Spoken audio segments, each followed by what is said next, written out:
이 시간 같이 기도 드리시겠습니다. 아버지 하나님 감사합니다. 주님의 신실하심으로 오늘도 말씀 시간 허락하신 감사합니다. 저희들이 이 말씀으로 저희 영혼의 기쁨과 생명을 누리게 하시고 또 저희들이 때로는 또 말씀이 잘 느껴지지 않고 또 삶의 어려움이 있어도 하나님께서 여전히 저희를 붙들고 계시고 저희를 인도하시고 또 사랑 베푸심을 아버지 하나님 정말 믿고 저희들이 신뢰하는 은혜가 있게 하여 주옵소서. 아버지 하나님께서 저희들의 삶을 정말 주님께서 주관하고 계시고 은혜를 베푸심을 감사드렸고 예수님의 이름으로 간절히 기도하옵나이다. 아멘.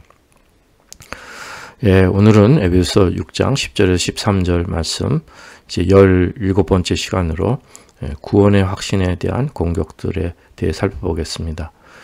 다음 시간에 18번째 시간도 구원의 확신에 대한 공격들인데 그 두 번째 시간을 이제 그때 갖도록 하겠습니다. 이번에는 구원의 확신에 대한 공격들 첫 번째 시간을 보겠는데 그 지난 시간 그 구원의 확신, 믿음의 확신 이 확신이 있을 때 영혼의 기쁨이 충만한 복이 있음을 말씀을 드렸습니다. 저희들 영혼에 지금도 확신이 가득하면 그 기쁨이 있고 또 참으로 주님 안에서 저희들 참 강건한 영의 그 안식과 축복의 삶이 있게 되는 것입니다. 그러나 사단은 이 기쁨을 뺏어가고자 온갖 계계를 쓴다고 했습니다. 그래서 거짓으로 미혹하여 속인다고 했습니다. 근데 마귀는 속일 뿐만 아니라 이 구원의 확신을 가지고 성도들을 공격합니다. 그래서 이 확신 자체를 공격하기 때문에 이것을 통해서 저희들이 참 마귀의 계계를 잘 알아서 여기 속지 않고 정말 바른 구원의 확신을 갖는 이러한 은혜가 계시라 믿습니다. 첫째로는 그 신자들로 하여금 우리 믿는 사람들 하여금 이 구원의 확신을 갖지 못하도록 공격하는 것을 말씀하는데 지난 시간에 로만 캐톨릭 예를 들었습니다. 그 로만 캐톨릭은 그 신자들이 그 고해 성사를 하지 않습니까? 그래서 신부나 교회의 권위가 확신을 주는 거예요. 그래서 믿는 사람들이 바로 정말 예수님을 통해서 말씀을 통해서 예수님 만나 뵙고 우리가 구원의 확신을 갖고 가질 수 있는 것인데 신부를 통하여서 교회의 권위를 통하여서 이런 교회의 권력을 통하여 가지고 이렇게 확신을 가지게 만드는 것입니다. 특히 이렇게 그 연옥 교리 있죠. 그 퍼가토리라고 하지 않습니까? 이게 퍼가토리는 정화하는 곳입니다. 그 purge라는 단어가 불순물 제거하고 정화시키는 것인데 이 로만 캐톨릭에는 이 연옥 교리가 있습니다. 그러니까 사람이 죽으면 바로 지옥 가는 것이 아니라 이 연옥을 통해서 여기서 한 번 더 기회를 줘서 이 세상에서 지은 죄 또 심판받을 것들을 거기서 정화할 수 있는 기회를 준다고 이제 이런 성경적이지 않는 것이죠. 근데 이런 연옥 교리를 만든 것입니다. 그래서 그 죽은 사람들 위해서 기도하고요. 그래서 또 죽은 사람들 위해서 교회에 뭐 헌금도 하고 죽은 사람 대신해서 교회에다 뭘 행하기도 하는 것입니다. 그러니까 교회 권위를 통해 가지고 이렇게 그 구원의 확신을 갖게 되고 심지어는 죽은 사람들 위해서도 이렇게 기도를 하게 되는 거니까 이것이 구원의 확신을 바로 갖지 못하도록 하나님의 말씀을 혼란케 만들고 잘못된 교리를 만들어서 그래서 이 사단의 계획으로 신자들을 공격하는 것입니다. 그러니까 이것은 뭐 절대로 확신을 가질 수 없게끔 만드는 거죠. 그리고 항상 이 고해 성사를 해야 되고 고백해야 되고 노예가 되는 것입니다. 그래서 이것이 정말 우리가 구원의 확신을 가지고 영혼의 기쁨을 누려야 되는데 이 기쁨을 누리지 못하게 만드는 것입니다. 개신교도도 이 로만 캐톨릭뿐만 아니라 개신교도 이러한 일들이 그 경우들이 있습니다. 그러니까 구원의 확신을 가지지 못하게 이 사단의 공격에 이렇게 노출된 이런 개신교도들도 있는 것입니다. 그러니까 우리가 구원의 확신을 가질 만한 그렇게 우리가 그 온전한 존재가 아니다. 죄성이 크고 여러 가지 하나님 앞에 정말 감히 머리를 둘 수 없기 때문에 구원 확신 가질 수 없다. 막 이렇게 이제 생각하는 이제 사람들도 있습니다. 그리고 이제 그런 쪽은 아니지만 그 로이드 존스 목사님은 그 바르시안이라고 해서 그냥 한마디 언급하는데 이 칼바르트를 따르는 그 신학을 따르는 사람들을 말씀하는 것입니다. 그 언급하는데 이들도 구원의 확신을 가지 못하게 하는데 속은 것이라고 이제 말씀합니다. 이 칼바르트에 대해서는 그 지난 세기 가장 유명한 신학자 중에 하나입니다. 그리고 특별히 신정통주의라는 이제 그 아주 주류 신학이죠. 그러니까 그 복음주의에서 가장 보편적이고 가장 유행한 신학을 그 신학의 기초를 놓았는데, 그래서 가장 유명하고, 그러기 때문에 이 복음주의가 세속화되는데 이제 그 많은 기여를 한 사람입니다. 그러니까 성경 말씀, 예수 그리스도의 복음, 우리 전통적인 신앙 이것들을 한편에는 갖고 있지만 다른 한편에는 이 세상 문화와 세상 삶에 대해서 이것을 이제 잘 조화시켜 보려는 이러한 그 신학자인 것입니다. 그런데 이제 이 구원의 확신에 관련해서 좀 중요한 개념은 뭐냐면은 그는 그 만인 화해론을 갖고 있었습니다. 이 말씀 뭐냐면은 우리가 오늘 예수님을 영접해서 이제 구원을 받게 되면 이제 구원의 확신을 갖게 돼서 오늘 예수님을 이렇게 영접하는 이제 은혜가 있게 되는 것인데, 그러나 이 만인 화해론은 뭐냐면은 그냥 그 역사의 그 객관적 사건으로 보는 것입니다. 그러니까 2000년 전에 그때 예수님 이 땅에 오셨을 때 십자가에서 그 하나님과 사람의 그 죄 문제를 해결해 주셨다는 것입니다. 그래서 다 그 하나님과 사람 사이를 화해시켜 주신 그 십자가 사건, 이제 거기서 그것이 해결됐다고 보는 것입니다. 그런데 이제 이것이 또 잘못 발전되면 이제 만인 구원론으로 가게 됩니다. 근데 만인 구원론은 큰 문제가 되겠죠. 물론 바르트는 그 만인 구원론을 주창하지 않았습니다. 그는 만인 화해론을 주창했기 때문에 여기에 잘못된 길을 또 열어주게 돼서, 제가 그 종종 말씀드렸지만은 그 유니버설 살베이션, 그러니까 보편적인 그 구원, 그러니까 누구나 다 구원받을 수 있다는 것, 이제 이런 것에 잘못된 것을 항상 말씀을 드립니다. 그래서 이렇게 그 만인 화해론, 그 만인 구원론, 물론 칼바르트는 정통 신앙 안에 머물러 있기 원했기 때문에 만인 구원론을 그것을 그 주장한 사람은 아닙니다. 구원에는 우리의 신앙 고백이 있어야 되고 우리의 주관적인 것이 있어야 되지만, 그러나 만인 화해론은 역사의 객관적 사건으로 이렇게 본 것입니다. 그러나 어쨌든 이러한 데는 이 구원의 확신을 가질 수 없게 만드는, 혼란하게 만드는 것에 저희들이 이게 잘못된 것에 속는 것입니다. 복음주의가 세속화되면요, 구원의 확신 절대로 가질 수 없습니다. 그 로만 캐톨릭도 마찬가지로 구원의 확신 못 가지듯이 뭔가 그 다른 것이 여기에 혼란한 것이 이렇게 섞여버리면 저희들이 구원의 그 확신을 갖기가 힘든 것입니다. 마귀가 성공하는 것은 뭐냐면 우리를 그 두렵고 불안한 상태에 이렇게 두기를 원하고, 우리의 죄책감이나 구원의 확신이 없으니까 우리가 그 확신을 가지고 행복을 누리고 이런 것까지도 두려워하게 만드는 거예요.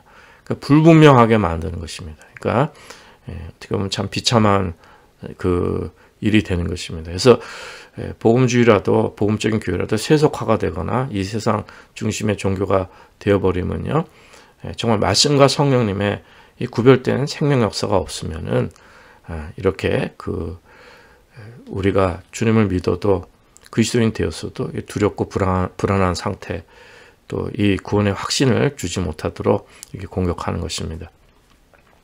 그래서 우리는 구원에 대한 확신이 있을 때 영혼의 기쁨을 누리는데, 그 잘못된 기쁨, 거짓 기쁨들은 이미 지난 시간들 통해서 다 살펴보았습니다. 이런 것들은 정말 그 반대로 그 불행하게 되는 일들인데, 참된 기쁨이 무엇인가, 이제 이것을 저희들은 항상 그 정말 살펴보고 이 생명을 누려야 할 것입니다. 그 요한일서 5장 13절 말씀 인용했는데, 내가 하나님의 아들의 이름을 믿는 너희에게 이것을 쓴 것은 너희로 하여금 너희에게 영생이 있음을 알게 하려 함이라. 이렇게 말씀을 주십니다. 그러니까 영생이 있음을 알게 하는, 그 영혼의 기쁨을 말씀하는 거죠. 확신에. 그리고 빌립보서 4장 4절에서 또 주 안에서 항상 기뻐하라. 내가 다시 말하는 기뻐하라. 그래서 우리 그리스도인들은 항상 영혼의 기쁨을 누릴 것을 이렇게 권면하고 있습니다. 그런데 이 사단은 그 양심이 예민한 사람들을 공격합니다. 이렇게 구원받았는데 이제 다른 사람들이 나를 잘못 생각하면 어떡하나, 이제 이렇게 그런 의심이나 나 자신에 대해서 이렇게 그리스도인의 확신을 갖지 못하게 만듭니다.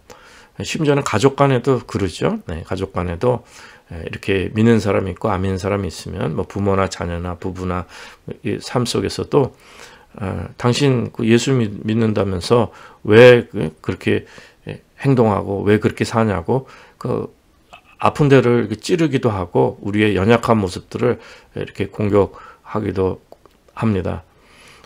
그러나 우리가 그런 것 때문에 우리 구원의 확신에 대해서 영혼의 기쁨을 잃어버려서는 안 됩니다. 사도 바울이 그 초대교회 교인들을 다 성도라고 불렀죠. 그 거룩한 무리입니다. 세인트. 그러니까 하나님께 구별된 사람들이라는 거예요.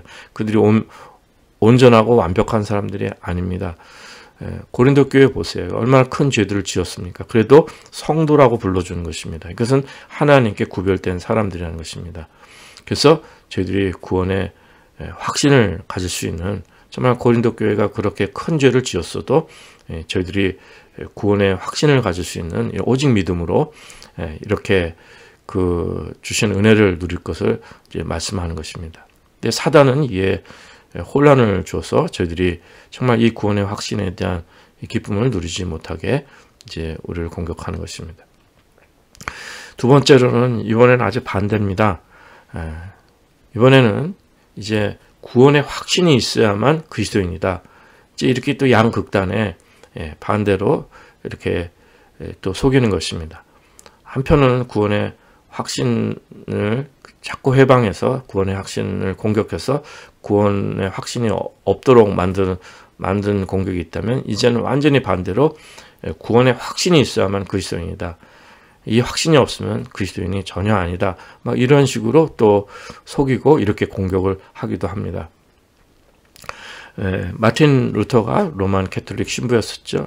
그래서 이 죄를 완벽하게 다 제거할 때만이 이제 구원의 확신이 있는 것으로 이제 그렇게 생각한 것이죠. 그래서 이 죄를 뭐 다 제거하는데 행위뿐만 아니라 생각까지도 온갖 죄를 다 제거하려고 그 애를 그렇게 쓰고 고행을 하고 최선을 다했습니다. 이제 그래야 구원의 확신을 이제 얻을 것 같았는데 그게 되어질 리가 없죠. 그래서 구원의 확신을 얻지 못하고 그렇게 고행으로 애를 썼는데, 그런데 뭐 한순간에 하나님의 말씀 통해서 성령님께서 역사하셔서 성령 받아가지고 해방된 게 무엇입니까? 오직 믿음으로만이, 행위 다 소용없고 오직 믿음으로 구원받게 된다는 것을 확신을 갖게 되는 것이 성령 체험입니다. 순간에 이루어진 것이에요. 그래서 마틴 루터는 오직 믿음으로만, 그리고 구원의 성령 체험을 했기 때문에 구원의 확신을 아주 충만하게 갖게 된 것입니다.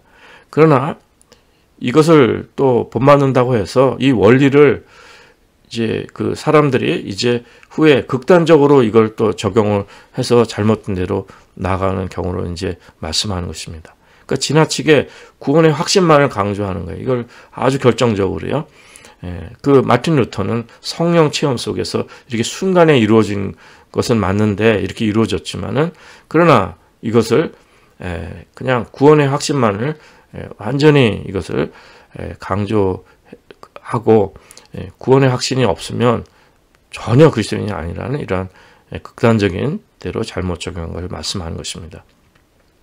요한일서 5장 13절 말씀을 다시 한번 인용하면요. 내가 하나님의 아들의 이름을 믿는 너희에게 이것을 쓴 것은 너희로 하여금 너희에게 영생이 있음을 알게 하려 함이라 이렇게 말씀합니다.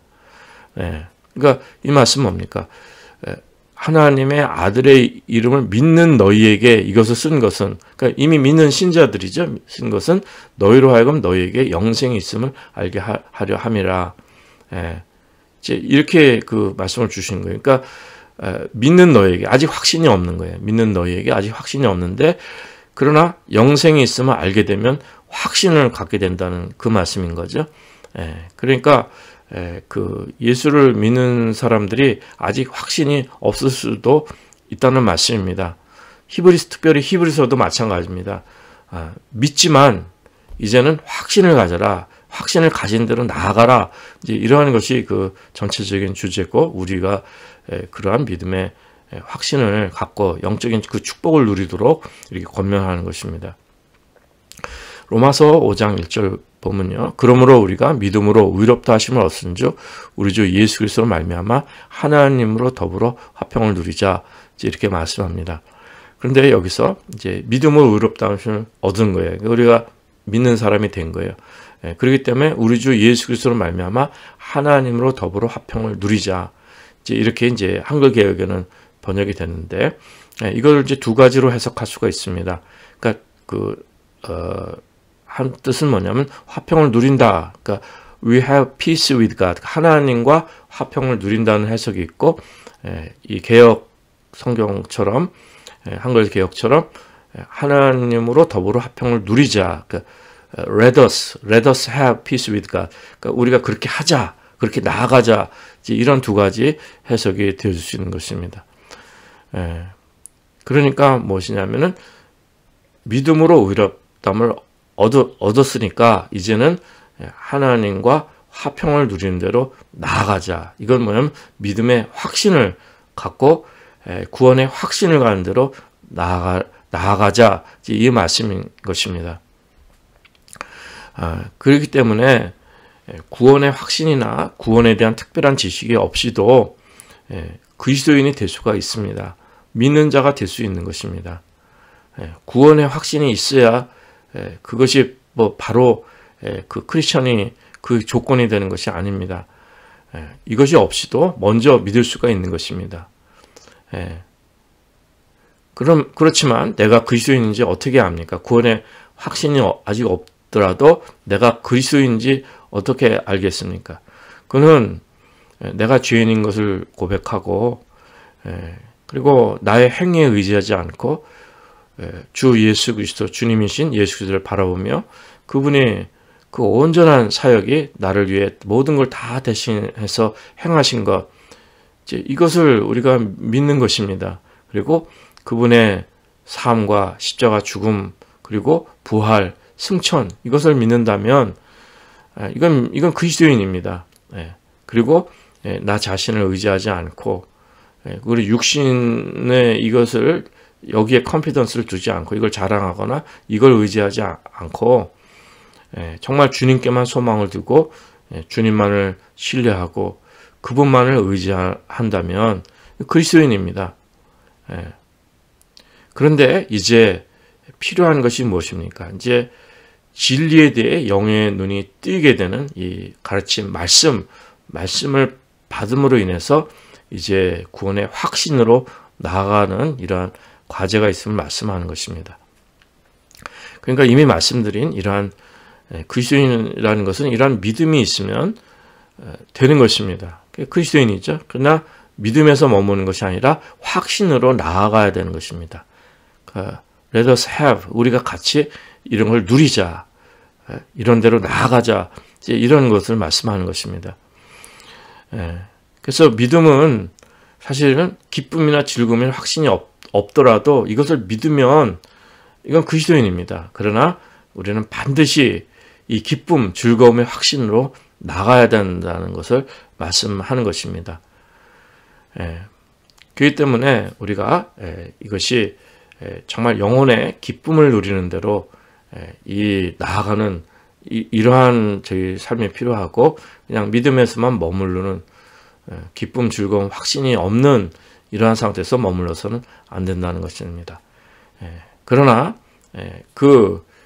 이러한 믿음의 확신, 기쁨, 즐거움 이것이 없더라도 믿음이 있으면 그리스도인 것입니다. 그렇기 때문에 그 확신이 있어야지만 그리스도인이라는 이러한 것은 이제 맞지 않는 말씀인 것입니다.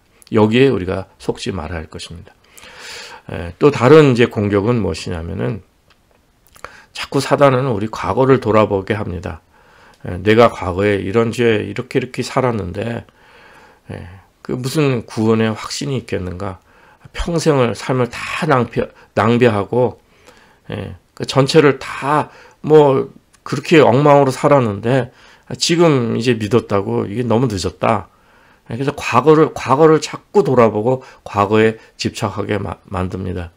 이 사단이 이 과거를 공격한다는 말씀은 뭐냐면 이 과거에 집착하면은 현재의 기쁨이 없는 거 아니겠습니까? 현재 확신이 없기 때문에 현재에 영향을 주고 또 미래에도 영향을 주는 것입니다. 미래에도. 그러니까 과거에 이렇게 붙잡히게 만들어 놓는 것이에요. 그래서 오늘 주시는 믿음의 기쁨과 또 앞으로 그리스도인의 삶에 대한 소망, 우리의 의지, 우리의 그 기쁨의 삶의 사명의 삶을 그걸 다 꺾어버리는 것이 과거에 집착하고 과거를 돌아봐서 과거에 우리를 거기에 그 발목을 잡는 이제 사단의 공격이 이제 거기에 있는 것입니다.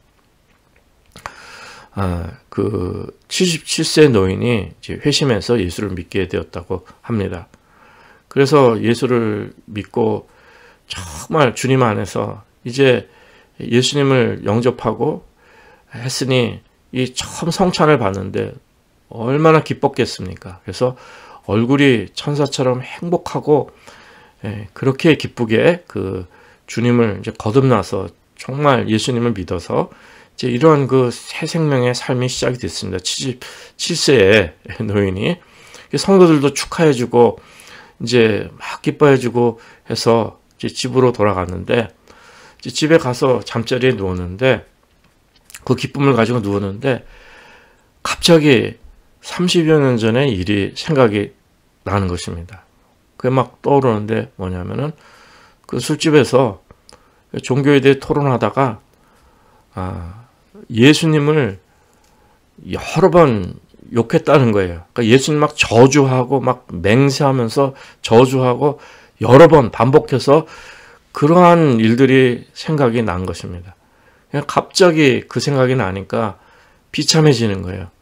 고통스러워 잠도 못 자고 예수님을 저주한 사람이니까 그것도 여러 번 맹세해서 반복해하고 자기가 그 행한 것을 이게 그것 때문에 그냥 그 첫 성찬을 받은 그 기쁨이 다 사라져 버리고 비참해져서 고통스러워 잠도 못 자고 아주 이렇게 완전히 브로큰 돼 버렸습니다. 아주 미저러블하게 돼 버린 것이 이것이 이제 사단의 공격이라는 것이죠. 이게 첫 성찬을 받고 기뻐하고 구원받았으니까 사단이가 잠자리에 누웠는데 그냥 옛날 기억을 탁 건드려 가지고 그래서 그거를 끄집어내 갖고선 고통스럽게 하고 비참하게 하고 좌절하게 하고 이러한 영혼의 기쁨을 다 뺏어가 버리는 이제 이러한 그 사단의 공격이 있음을 말씀하는 것입니다. 그러나 이 일은 정말 하나님께 감사한 일입니다. 거듭나지 못했다면 그대로 정말 죄악 잘못 깨닫지도 못하고 그럼 하나님의 심판으로 가고 정말 사단의 노예가 돼서 결국 망했을 텐데 거듭난 자체가 하나님의 그 크신 은혜에 감사하는 거죠. 그리고 이제 예수님을 욕하겠습니까? 절대 그럴 리가 없겠죠. 그리고 이제 무엇보다도 이 보혈의 은혜가 얼마나 큰지 예수님의 보혈의 은혜가 얼마나 큰지 이제 그거를 이제 바로 깨달았을 것입니다. 그러니까 하나님의 은혜가 얼마나 큰지 예수님의 은혜가 그 보혈의 은혜가 얼마나 큰지 성령님의 은혜가 얼마나 큰지 그 은혜를 깨달았을 것입니다. 그래서 우리는 뒤돌아보지 말고 앞을 향하여 전진하는 그 믿음을 가져야 할 것입니다. 빌립보서 3장 13절 이하의 말씀 잘 아십니다. 형제들아 나는 아직 내가 잡은 줄로 여기지 아니하고 오직 한 일, 즉 뒤에 있는 것은 잊어버리고 그 앞에 있는 것을 잡으려고 표대를 향하여 그리스도 예수 안에서 하나님이 위에서 부르심의 상을 위하여 쫓아가노라. 그렇죠. 뒤에 거에 붙잡혀 있으면 오늘도 다 망쳐버리고 앞에 일에 그 달려나갈 수 없는 이렇게 그냥 과거에 완전히 붙들려서 사단의 계획에 공격에 우리가 넘어질 수밖에 없는 것입니다. 그래서 뒤를 돌아보지 말고 우리가 앞을 향하여 전진하는 우리의 그 믿음이 있어야 될 것입니다. 그 다음에 이제 사단인가 공격하는 구원의 확신을 공격하는 건 뭐냐면은 우리 그 믿음의 경험에는요 변화와 기복이 있습니다. 말씀 뭐냐면 처음 저희 은혜 받고 그렇게 하나님과의 성령 충만했는데 지금은 다 어디로 가냐 이거예요. 예수를 내가 믿는 건지 안 믿는 건지 하나님 계신지 안 계신지 내 마음은 다 그냥 메말라 버리고 이렇게 된다면은 우리가 구원의 확신을 잃어버리기가 쉽습니다. 이게 사단이 공격하는 거예요. 믿음 의심케 하고 구원도 의심케 하고 이렇게 하는 것입니다. 그 스코틀랜드 사람 복음 전도자 그 존 맥리라는 사람의 예를 드는데 수년간 이제 그분은 이제 집을 나가서 뭐 2, 3년 동안은 계속 복음 전도하고 열정 속에서 복음 사역자로 정말 사방 돌아다니면서 순회 전도자로 이렇게 복음을 열심히 전한 사람입니다. 그런데 이제 한 2, 3년마다 집에 한번 이제 쉬러 왔는데 집에 오니까 완전히 탈진해가지고 그냥 피곤하고 이제 완전히 탈진되는데 이제 자녀들이 이렇게 이제 같이 식사하는데 자녀들이 나왔는데 뭐 7명인가 8명인가 뭐 9명인가 모르겠습니다. 자녀들이 많이 있었던 모양이에요. 근데 자녀들이 자녀 같지 않고 아무 감정도 느끼지 못했다는 그 순간에요. 너무 피곤하고 탈진되어 버려서 이제 그렇다는 것이죠. 그런데 그의 아내의 유명한 말이 있습니다. 그건 뭐냐면 당신이 지금 느끼던 못 느끼던 이 아이들은 당신의 그 자녀들이라는 거예요. 이 아이들의 아버지는 당신이라는 얘기예요. 이게 사실인 거죠. 그러니까 무슨 말씀입니까? 느낌이나 감정이 아닌 거예요. 하나님과의 저희의 관계도 저희들의 관계성입니다. 관계성. 하나님께서 느껴지지 않더라도 이 관계성이 훼손되는 것은 아닙니다. 제가 지금 주님이 느껴지지 않더라도 하나님께서 저를 구원하시고 저를 붙들고 계시는 것은 사랑하시고 붙들고 계시는 것은 이 관계성은 훼손되거나 회파되는 것도 아니고 그 누구도 이 하나님과의 이 사랑에서 이 관계성을 끊을 수가 없는 것입니다. 우리 복음성가에서도 이렇게 신실하신 주님에 대해서 주님께서 그 신실하신 주님에 대한 그 복음성가를 저희들이 부르기도 합니다. 그러니까 주님이 우리를 떠나지도 않으시고 버리지도 않으시는 약속하셨던 그 주님을 이제 바라보는 것입니다. 느껴지지 않더라도. 그래서 신실하신 주님을 말씀하는데 이것은 먼저 신약의 히브리서 13장 5절에 보면 돈을 사랑치 말고 있는 바를 족한 줄 알라. 그가 친히 말씀하시기를 내가 과연 너희를 버리지 아니하고 과연 너희를 떠나지 아니하리라 하셨느니라. 그렇죠. 돈이 없으면 정말 불안하죠. 정말 사는 게 이 가난이라는 것은요. 정말 삶이 고통스러운 것입니다. 불안하고요. 뭔가 해결이 안 되잖아요. 근데 주님께서 이렇게 주님이 느껴지지 않더라도 내가 과연 너희를 버리지 아니하고 과연 너희를 떠나지 아니하리라 하셨느니라. 그러니까 구약의 말씀을 인용해 주셔가지고 하나님이 어려운 가운데서도 삶을 붙잡아 주신다는 것, 자족하고 두려워하지 말라는 이 말씀을 주시는 것입니다. 신명기 구약의 신명기 31장 6절에도 보면요.